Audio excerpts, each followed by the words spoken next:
Alright, Brandon, let's take a look at your paper. We'll look at Mla Citation first. So this up here looks good. The only thing that you want to look at is the font is different, so make sure that's Times New Roman up there.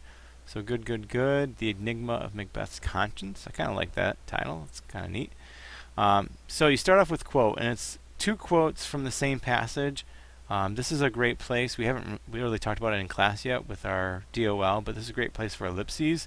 Is this a dagger which I see before me, ... a dagger of the mind, a false creation, etc. Okay, so this would be a good place to combine these two, otherwise they look really weird separated. And then you can play with or fix your citation, which remember, it's 2.1 ... and then the line number, it's not commas.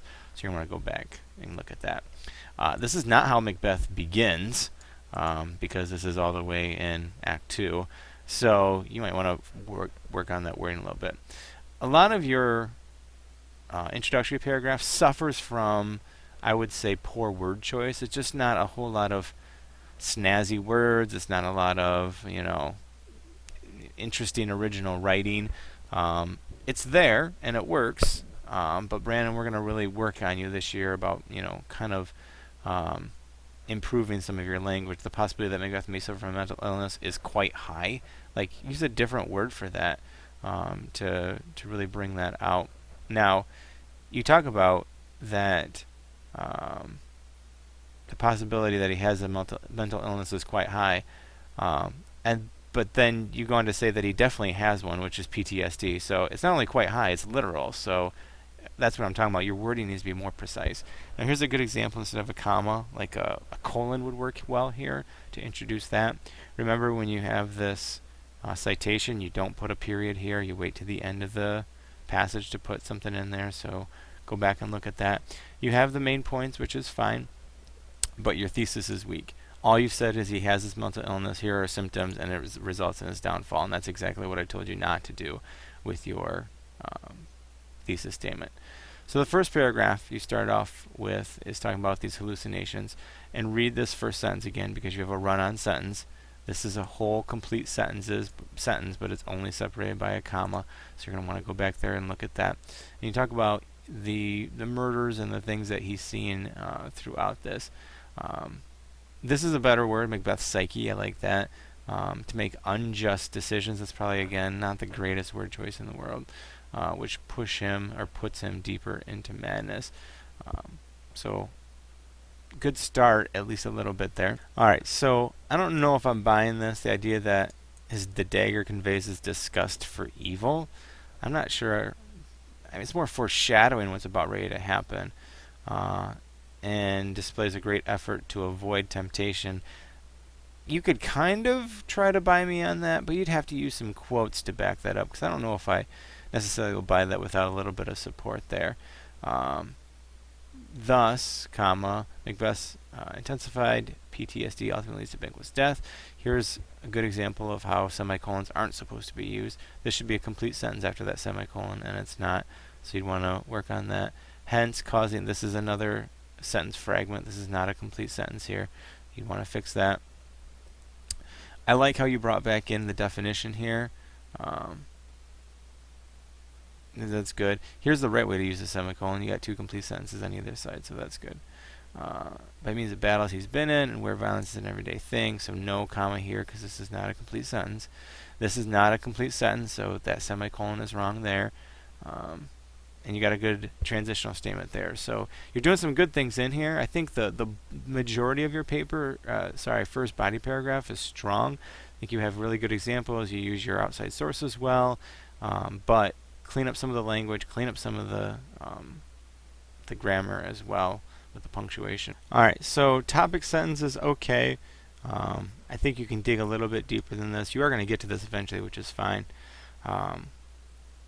I don't know why this is in here.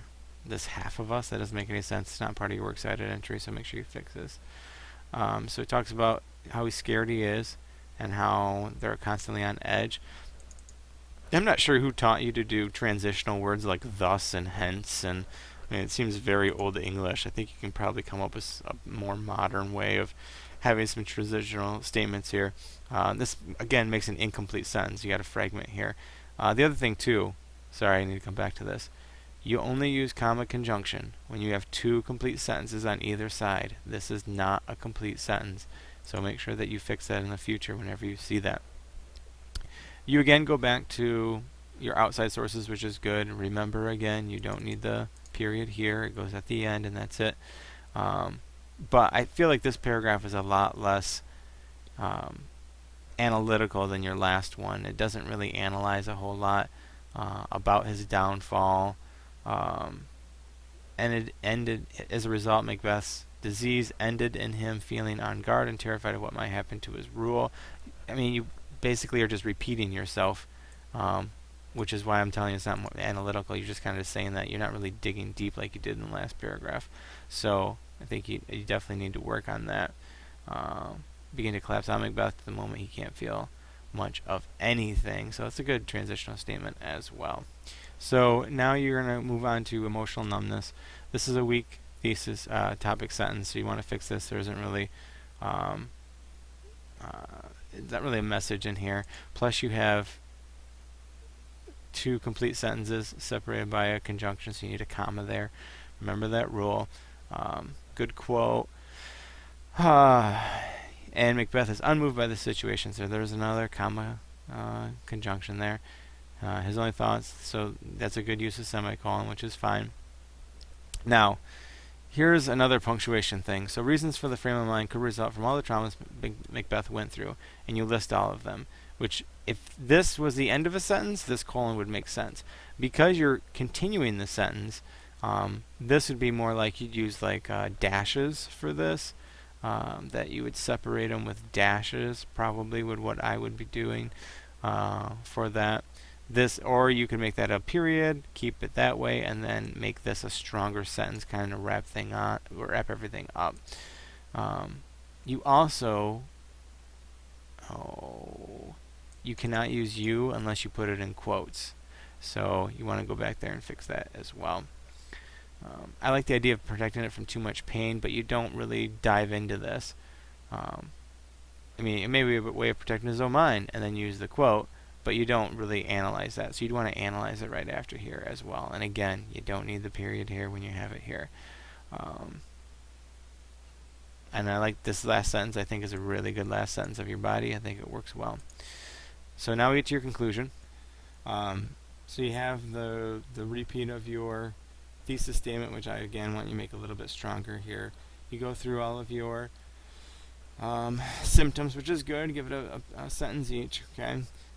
He's fallen, not under the influence of his own decisions, but of the mental illness, PTSD. So semicolon's not used properly there because it's not a complete sentence. And then you have a lot of space here for some reason. It seems like these need to be up here. And I would want to set this quote up more than this sentence. This sentence doesn't really set this quote up. You want to definitely set that up a little bit better. Works cited page is correct, except for Shakespeare goes before symptoms, so you have to flip-flop those two. Not a bad first draft, Brandon. I think you do a lot of things that are good, but you definitely got a ways to go to make it better. So let me know if you have any questions and need help fixing it.